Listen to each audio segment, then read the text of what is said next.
دعا مسلمان میں عقیدہ توحید پختہ کرتی ہے، اور دعا اس دولت کا نام ہے جو صرف مومن کے پاس ہے، کافر کے پاس نہیں۔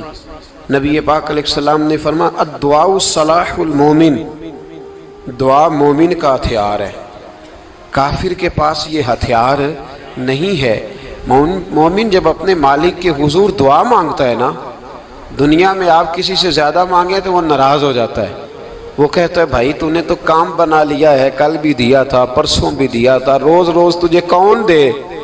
میرے نبی پاک علیہ السلام نے فرمایا جو اپنے رب سے زیادہ مانگتا ہے رب اس سے زیادہ راضی ہوتا ہے، زیادہ راضی ہوتا ہے۔ اب دعا مخصوص اوقات نہیں دعا کے، فرمایا اذا دعان، جب بھی دعا مانگو گے تمہارا رب تمہاری دعا کو، جب بھی دعا تو دعا کرتے رہنا چاہیے، ہر وقت دعا میں بندہ شامل رہے، اللہ کے ذکر میں شامل۔ یہ جو قرآن مجید نے کہا نا یا ایھا الذین آمنوا اذکروا اللہ ذکرا کثیرا، اے ایمان والو اپنے رب کا ذکر کثرت سے کرو، وسبحوہ بکرۃ واصیلا، اور صبح و شام اسی کی پاکی بیان کرو۔ تو اس سے مراد یہ نہیں ہے کہ تسبیح لے کے سارا دن مسجد میں بیٹھے رہو اور کام کوئی نہ کرو، بلکہ اس کا مطلب یہ ہے کہ روٹی شروع کرو تو اللہ کے نام سے، اختتام کرو تو اللہ کے نام، سو جاؤ تو رب کا نام لے کے، سویرے اٹھو تو اللہ کا نام لے کے، جب تمہیں کوئی چیز اچھی لگے تو ماشاءاللہ کہو، جب کوئی مصیبت آئے تو کہو انا للہ و انا الیہ راجعون۔ تو سارا دن اللہ کا ذکر جاری رہے گا۔ نبی پاک صلی اللہ علیہ وسلم نے مسلمان کو ایک دوسرے سے ملنے کا طریقہ بتایا۔ مصیبت آئے تو کیا کہنا ہے؟ صرف فوت پہ نہیں کہنا، اس کی وضاحت کر دو۔ کوئی بھی الذین اذا اصابتہم مصیبہ، جب بھی کوئی مصیبت آئے، اللہ کے بندے کہتے ہیں ہم اللہ کی طرف سے آئے ہیں اور اللہ کی طرف ہی ہم نے لوٹ جانا۔ تو میرے عزیز ہر وقت اللہ کا ذکر جاری رہے گا، ہر وقت زبان پہ رب کریم کا۔ دیکھیں نا نبی پاک علیہ السلام نے ہمیں ملاقات کا طریقہ بتایا۔ ایک صحابی آئے تو انہوں نے آ کے کہا السلام علیکم، نبی پاک علیہ السلام نے فرمایا رب تعالیٰ نے اسے 10 نیکیاں عطا فرمائی ہیں۔ دوسرے آئے تو انہوں نے کہا السلام علیکم ورحمۃ اللہ، تو محبوب فرمانے لگے، امام بہقی نے اس کو لکھا ہے، محبوب فرمانے لگے رب کریم نے اسے 20 نیکیاں عطا فرمائی۔ ایک اور آئے، عرض کیا السلام علیکم ورحمۃ اللہ وبرکاتہ، محبوب فرمانے لگے اللہ نے اسے 30 نیکیاں عطا فرمائی۔ اچھا اس کا مطلب کیا ہے؟ السلام علیکم، تم پر سلامتی ہو، سادہ ترجمہ یہ ہے کہ تم سلامت رہو، تم سلامت رہو، ورحمۃ اللہ وبرکاتہ، تم پر اللہ کی رحمت بھی ہو اور اس کی برکتیں بھی ہو۔ وہ کیا کہتا ہے؟ وہ کہتا ہے وعلیکم السلام، تم پر بھی سلامتی ہو، ورحمۃ اللہ وبرکاتہ، اللہ کی رحمت ہو اور اس کی۔ یہ جو مسنون دعائیں ہیں نا جو حضور نے ہمیں دعائیں سکھائیں ہر موقع پہ، ان کا کمال دیکھیے۔ اب ایک مسلمان نے آتے کہا السلام علیکم، اس کا مطلب کیا ہے؟ تم پر۔ اب وہ جھگڑا کرے گا اسے مارے گا، اس کا مال چھینے گا؟ اس نے تو آتے ہی کہا ہے تم پر سلامتی ہو۔ تو جو سلامتی کی دعا دینے والے ہیں وہ جیب تھوڑی کاٹیں گے، وہ غبن تھوڑی کریں گے، ڈاکہ تھوڑا ڈالیں گے۔ اسلام نے لفظ ہی وہ سکھایا ہے کہ فرمایا جب تم نے ملنا ہے تو تم نے دعائیں کرنی ہے ایک دوسرے کے لیے۔ اب ہمارے ہاں نئے نئے لفظ آ گئے، ٹیلی فون اٹھایا تو کہا ہیلو، اس کا کیا ترجمہ ہے؟ کون ہے؟ اس کا کیا ترجمہ ہے؟ جی جناب، اس کا کیا مطلب؟ ہم نے دیکھا بڑے بڑے سمجھدار لوگ السلام علیکم کی بجائے کہتے ہیں کیا حال ہے؟ بھئی کیا عجیب بات ہے، بھئی کیا حال ہے کا کیا مطلب ہوا؟ وہ بعد میں کرنے کی بات ہے۔ اور کچھ تھوڑا سا جو ادیب ہیں، جو بیچارے حروف کے پیچ و تاب میں رہتے ہیں، وہ کہتے ہیں آداب عرض ہے۔ وہ کیا ہوتا ہے جی؟ اسلام نے دعا سکھائی ہے السلام علیکم، یہ کتنی خوبصورت دعا ہے۔ جب آپ گھر کے اندر داخل ہوئے تو آپ نے دعا دی السلام علیکم، یہ دعا دی آپ۔ ایک صحابی حاضر خدمت ہوئے، عرض کی یا رسول اللہ صلی اللہ علیہ وسلم میرے گھر میں غربت رہتی ہے، کیا کروں؟ نبی پاک علیہ السلام نے فرمایا جب بھی گھر جایا کرنا گھر والوں سے سلام لیا کر، گھر والوں سے کیا کہا کر؟ السلام علیکم، جب بھی گھر جائے۔ یعنی گھر آیا، اب گھر والوں نے بتایا کہ ماچس کی ڈبیا تو لے آؤ، اب یہ دکان کونے پہ تھی گھر والے پہ، وہاں سے ماچس کی ڈبیا لے کے واپس گیا تو کہنے لگا السلام علیکم. پھر گھر والوں نے کہا ہو بتانا یاد ہی نہیں رہا، چینی بھی ختم ہو گئی ہے. تو یہ پھر گیا چینی لینے، لوٹ کے آیا تو کیا کہا؟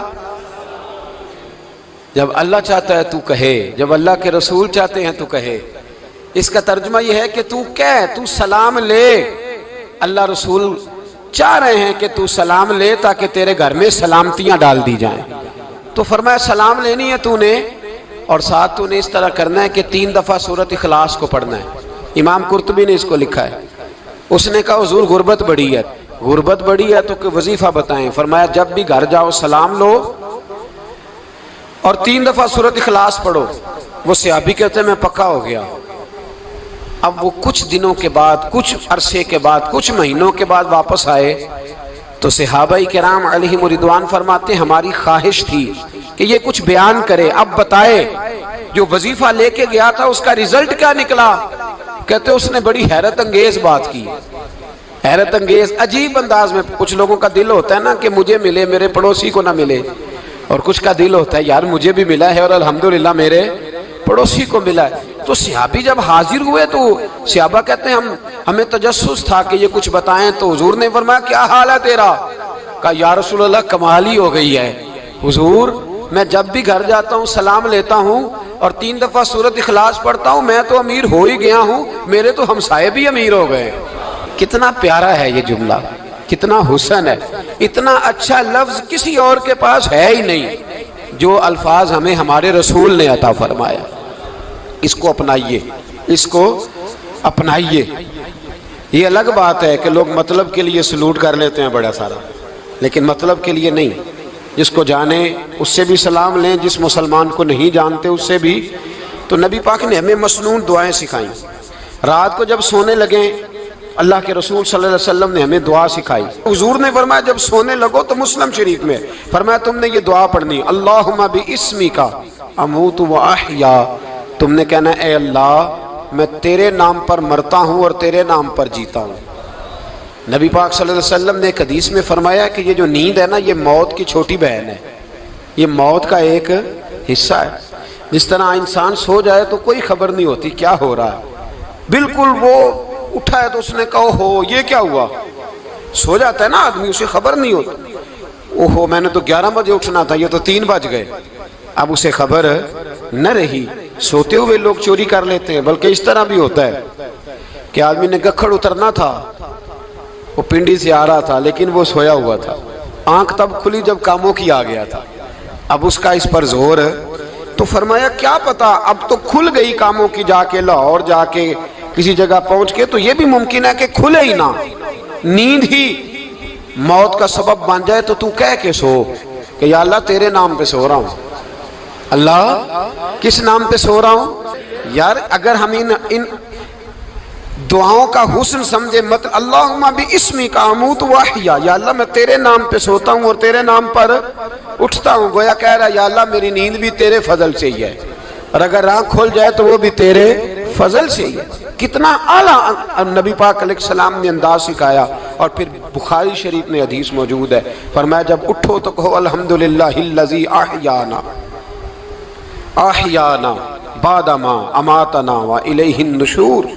فرمایا جب تم سو کے اٹھو تو پھر کہو اے اللہ ساری تعریفیں تیرے لیے، تمام تعریفیں جس نے ہمیں موت کے بعد حیات دی. موت کے بعد فرمایا احیانا بعد ما اماتنا، ہمیں مرنے کے بعد گویا اللہ کا شکر ادا کر کے آنکھ کھل گئی. دیکھیں کس طرح اسلام مسلمان کو اللہ کے ساتھ جوڑتا ہے. فرمایا شکر کر، آنکھ کھل گئی. کہ یا اللہ تیرا شکر ہے تو نے موت کے بعد ہمیں دوبارہ حیات عطا فرمائی، یہ شکر ادا کرو. گویا تم یہ نہ کہنا کہ میں اٹھ گیا ہوں تو میرا کمال ہے، یہ نہ سمجھنا میں اٹھ گیا ہوں تو میں بڑا پابند ہوں، جب میں ارادہ کر لوں کہ میں نے 11 بجے اٹھنا ہے تو پھر میں اٹھ جاتا ہوں. یہ نہ کہنا کہ یہ الارم بڑا اچھا ہے، یہ مجھے اٹھا لیتا ہے. ذہن کے اندر خیال کر کہ نیند تو موت کی طرح تھی، یہ جو میں اٹھ گیا ہوں تو اپنے رب کے فضل سے اٹھا ہوں. جو میں اٹھ گیا ہوں، جو ابھی اٹھے ہیں وہ تو بول دینا کم از کم کہ میں اپنے رب کے فضل سے اٹھ گیا. تو دعا سکھائی. پھر دیکھیے نبی پاک صلی اللہ علیہ وسلم نے فرمایا جب تم بیت الخلاء میں جاتے ہو نا، واش روم میں جاتے ہو، تو گندی چیزیں ہوتی ہیں وہاں، شیطان ہوتے ہیں، جنات ہوتے ہیں، یہ گندگی پہ ہوتے ہیں۔ جب تم واش روم جاؤ، بیت الخلا جائے، تب بھی دعا مانگو۔ کیا دعا مانگو؟ وہ دعا بھی نبی پاک صلی اللہ علیہ وسلم نے ہمیں تعلیم فرمائی اور بخاری میں ہے، کہا پڑھا کرو اللہم انی اعوذ بک من الخبث والخبائث۔ کہو اے اللہ ناپاک چیزوں سے میں تیری پناہ مانگتا ہوں، وہ نر ہوں یا مادہ ہوں۔ اللہ میں تیری پناہ مانگتا ہوں۔ واش روم کے اندر بہت ساری بری چیزیں ہوتی ہیں، جوان میری بات پر توجہ فرمائیں، وہاں بہت ساری گندی چیزیں ہوتی ہیں۔ انسان کئی دفعہ واش روم میں جاتا ہے، اسے وسوسے زیادہ آتے ہیں، یہ نوٹ کریں میری بات کو۔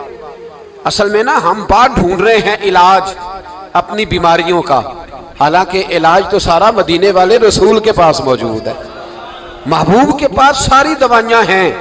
تو نبی پاک علیہ السلام دیکھیں نا، انسان واش روم میں جاتا ہے اسے وسوسے آتے، برے خیالات آتے، وہ گناہ کی طرف کئی دفعہ مائل ہوتا ہے، تو کہا تو دعا پڑھ کے جا، اللہم انی اعوذ بکا، یا اللہ میں تیری پناہ مانگتا ہوں، من الخبث والخبائث، ہر خبیث اور بری چیز سے میں تیری پناہ مانگتا ہوں، وہ نر ہو یا یار کتنا عظیم دین ہے، کتنا عظیم میرے مصطفیٰ کریم کا وہ والا دین ہے۔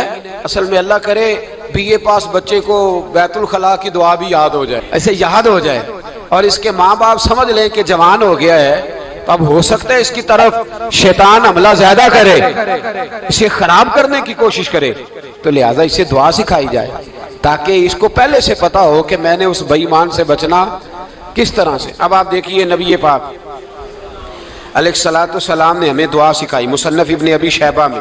کون سی دعا؟ واش روم سے نکلنے کی۔ اللہ اکبر، بڑی زبردست دعا ہے، بڑی زبردست۔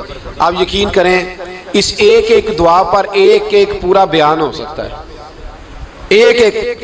یہ اس لیے نہیں میں کہہ رہا کہ میں کوئی عالم فاضل آدمی ہوں، آپ کہیں گے کہ بتا رہے ہیں میں بڑا پڑھا لکھا ہوں، صرف یہ عرض کر رہا ہوں کہ اس کے فوائد پر، ثمرات پر جو اللہ تبارک و تعالیٰ امت کو دیتا ہے، ان دعاؤں کی جو فضیلت حدیثوں میں آئی، اور پھر جو اس کے فوائد ہے، اور اس پر بات کروں تو ایک دعا تقاضا کرتی ہے کہ اس پر پورا ایک لیکچر ہونا چاہیے۔ دیکھیے آپ واش روم سے نکلے، دعا کیا ہے؟ دعا کے لفظ کے الحمدللہ الذی، ایک حدیث میں لفظ ہے غفرانک، غفرانک، اے اللہ میں تجھ سے بخشش چاہتا ہوں۔ اور جو مشہور اور معروف ہے مصنف ابن ابی شیبہ کی روایت، فرمایا الحمدللہ الذی اذھب عنی العذاب وعافانی، فرمایا اے اللہ تیرا شکر ہے، واش روم سے نکلا ہے تو کہہ رہا ہے یا اللہ تیرا شکر ہے تو نے مجھ سے اذیت دور کی، وعافانی، اور تو نے مجھے عافیت عطا کر دی، اذیت دور کر دی اور عافیت۔ بولیے واش روم سے نکلا ہے تو کیا کہتا ہے؟ یا اللہ تیرا شکر ہے تو نے مجھ سے اذیت دور کر دی اور مجھے عافیت۔ ڈاکٹر حکیم ہومیوپیتھک ایک چیز پر متفق کم ہوتے ہیں، پتہ ہے نا آپ کو، لیکن اس بات پر سب کا اتفاق ہے کہ اگر کسی کو قبض ہو جائے نا تو شاید 70 یا 72 بیماریاں لگ جاتی ہیں اس کو۔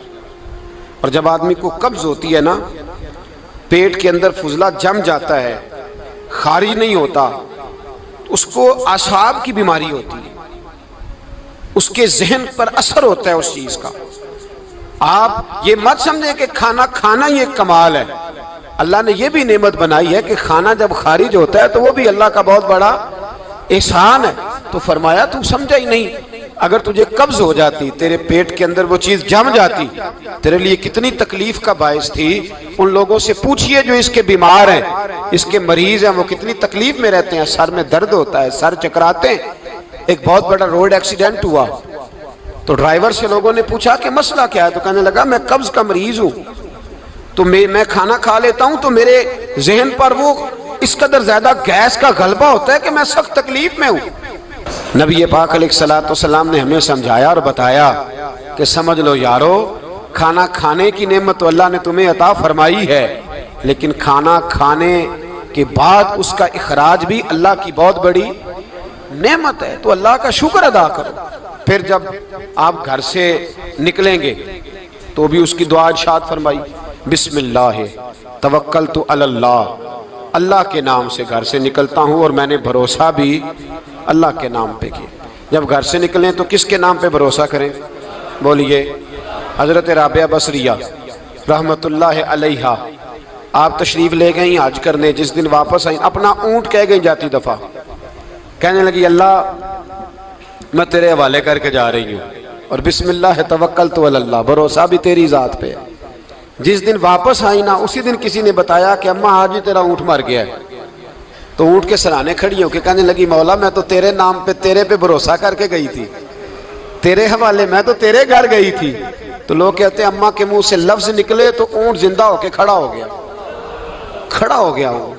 تو اماں کہنے لگی نہیں تمہیں غلطی لگی ہے، مرا ہی نہیں تھا، پہلے سے ہی موجود تھا، وہ اپنی کرامت بھی نہیں ظاہر ہونے دی۔ تو بھائی گھر سے نکلیں تو کس لفظ پر کہ یا اللہ میں تیرے بھروسے پہ نکل رہا ہوں میں، اس کے دو فائدے ہوں گے، ایک تو آپ اللہ کی امان میں جا رہے ہیں، اللہ کی امان میں آ رہے ہیں، اور دوسرا جس گھر کو آپ چھوڑ کے جا رہے ہیں اسے بھی اللہ کی امان میں دے کے جائیں۔ تو کتنا لذت والی دعا ہے جو نبی کریم علیہ السلام نے ہمیں سکھائی۔ اب ذرا حدیث سنیں خوش ہو کے، دیکھیں حضور نے دعا سکھائی، فرمایا جب دیکھ لو نا کسی کو ہنستا ہوا، کیا کرتا ہوا؟